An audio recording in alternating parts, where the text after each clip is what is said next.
Hi, I'm so excited to be here with you today and show you my garden, which is right behind me. These giant mounds may look like a horse cemetery, but really what they're called are Hugelkultur mounds. And I'm just going to show you what it takes to make one, how easy it is, how cost efficient, and how much food you will yield from berms like these.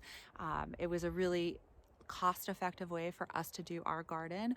I built these myself, so all it takes is one person to really have some dedicated time, probably no more than a weekend if you have the right tools, and get yourself set up with a really excellent permaculture way of doing gardening.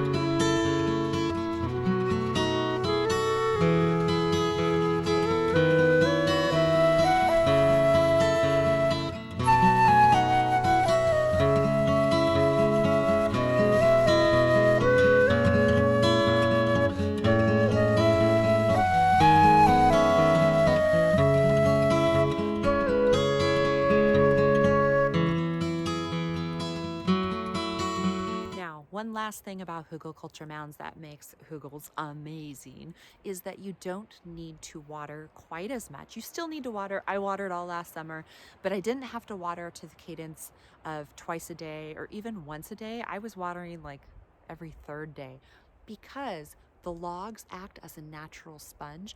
They soak in the rainwater and hold it, and then they leach it out periodically to create enough of a nice moist mound, essentially. So it's essentially like its own self-watering mound. Now, I'm not saying that you don't have to water, because even up here in the San Juans, we get a lot less rain than the rest of Washington state. So I had to do some watering, certainly.